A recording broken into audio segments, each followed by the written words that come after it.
Tuba. Ada yang mau lanjutin? Tuba. Silakan yang lanjutin kakak-kakak. Liman wajada. Ada yang namanya tuba? Ada? Nggak ada Ustaz. Bukannya yang sama Vicky Naki? Bukan ya? Tuba. Apa juga ternyata. Berarti fan-nya Vicky Naki. Berarti beda antara tuba dan tuba. Rasul menyampaikan tuba, sungguh berbahagia. Kalau tuba artinya apa, Kak? Enggak tahu ya. Tuba liman wajada fi sahifatihi istighfaran katsir.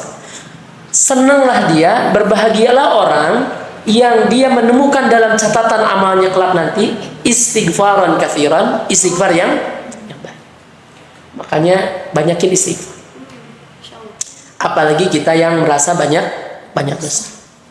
Tadi Rasul tidak kurang dalam satu duduk majlis. Gimana tadi doanya? Rabbighfirli wa tub alayya innaka antat tawwabur rahim. Coba sekali lagi. Rabbighfirli wa tub alayya innaka antat tawwabur rahim. Begitu Rasul. Nah, ini jadi motivasi kita nyempetin. Sebetulnya juga kita bisa. Yang jadi masalahnya mau atau enggak. Kan bisa aja ya. Tadi kita duduk di sini, kan bisa sambil Rabbighfirli wa tub alayya. Terus Rabbighfirli. Nah, karena kita banyak dosa dan apalagi di Ramadan ini. Kita lanjut. Rasul ketika Rasul dakwah di Mekah berapa lama? Jadi sayang nanya nih, berapa lama? Di Mekah 13 tahun. Oh, 13 di tahun. Mekah. Kemudian pergi ke Madinah, kan, hijrah meninggalkan kota Mekah. Mekah itu kan akhirnya dimenangkan lagi oleh Rasul dengan peristiwa Fathu Makkah. Kemudian orang-orang yang Allah sampaikan dalam Al-Quran, surah apa? An-Nasr. Idza jaa nasrullahi wal fath wa ra'aitan nasa yadkhuluna fi dinillahi afwaja fasabbih bihamdi rabbika wastaghfir innahu kana tawwab. Kita coba perhatikan surah ini. Kalau nggak salah pernah bahas juga kan ya? Ketika Makkah kembali Allah menangkan oleh Rasul. Dan ini diantara kesuksesan dakwah Rasul.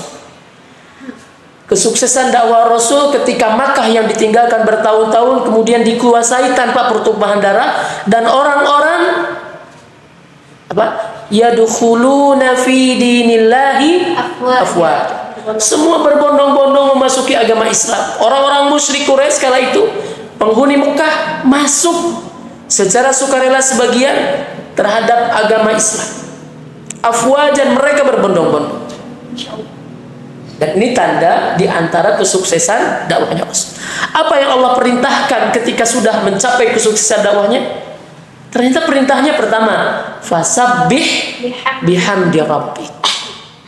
Pertama, sucikan Tuhanmu dengan memujinya. Yang kedua apa? Bihamdik wastaghfir. Beristighfar. Itu Rasul. Sehingga semenjak itu katanya Rasul itu selalu ngebanyakin istighfar sampai Rasulullah wafat. Menurut sebagian riwayat dalam satu hadis, Rasul itu suka baca doa dalam ruku dan sujudnya menyertakan istighfar di dalam. Kan sebagian kita ketika ruku sujud doanya apa? Subhana rabbiyal azim. Kalau ruku ya, kalau sujud subhana rabbiyal a'la. Ada yang tambah wa bihamdi.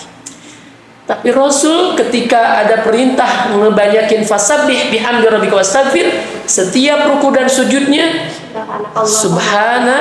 subhanakallahumma wa bihamdika Allahumma ighfir. Jadi maha suci engkau dan dengan memujimu ampunilah aku. Terus ini dibaca sampai Rasulullah wafat. Nah, tentu ini juga bagian motivasi bagi kita. Banyakin kita istighfar. Apa kata Allah Subhanahu wa taala? Tubu ilallahi taubatan nasuha. Taubatlah kalian. Kan sebelumnya Allah panggil dengan panggilan apa? Ya ayuhan nasu atau ya ayyuhalladzina amanu? Ya ayyuhalladzina ya. Nah. Ayyuhannas. Ya ayyuhalladzina amanu. Masya Allah. Wahai orang-orang yang beriman. Allah panggil untuk dikasih perintah apa? Bukan hanya perintah puasa orang yang beriman itu. Bukan hanya disuruh perintah takwa. Kan banyak ayat ya ayyuhalladzina amanu taqullah. Bukan hanya diperintah untuk beribadah lainnya. Orang beriman juga ternyata disuruh untuk bertaubat. Orang beriman kok disuruh taubat? Kan dia udah beriman. Berarti baik kan? Tapi tetap disuruh taubat. Jangankan yang beriman, Rasul sendiri yang paling kuat iman taubat terus kan?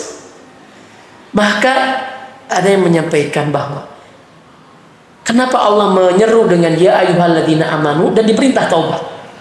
Karena kedudukan taubat itu untuk semua orang, siapapun dia harus bertobat. Jangan merasa saya udah bersih, saya udah dekat dengan Allah, kemudian saya gak tobat lagi. Salah.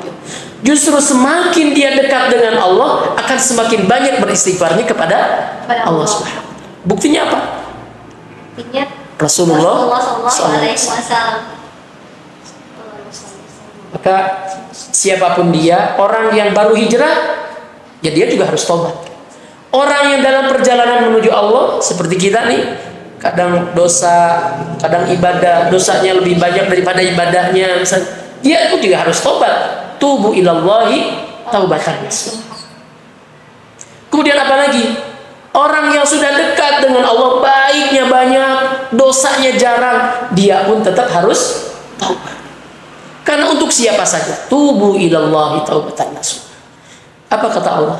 Asa rabbukum ayyudkhilakum. Lanjutin. Jannatin tajri min tahtiha. Allah mengharapkan orang yang taubat itu dia dimasukkan ke dalam surganya Allah Subhanahu wa ta'ala. Dan sekali lagi Ramadan momentum bagi kita, bisa dengan memaksimalkan ibadah puasa kita, qiyam kita, qiyam nanti itikaf di 10 hari terakhir. Tapi jangan merasa, oh saya udah puasa berarti sudah diampuni. Jangan juga berbangga-bangga dengan seperti itu. Karena banyak yang Allah sampaikan ke Ramadan, syaqiyun abdun, kata Rasul, ada orang yang melarat. Ini mudah-mudahan bukan kita. Ada yang celaka seorang hamba. Siapa yang celaka? Bukan celaka kecelakaan di jalan. Syaqiyun abdun itu orang yang rugi dia, pelarat dia. Allah adraka Ramadan summan salakha falan yughfar lahu. Dia Allah berikan, bukan dia deh, kita diberikan oleh Allah kepada kita kesempatan Ramadan hingga belasan Ramadan. Tapi naudzubillah, bukan kita sekarang.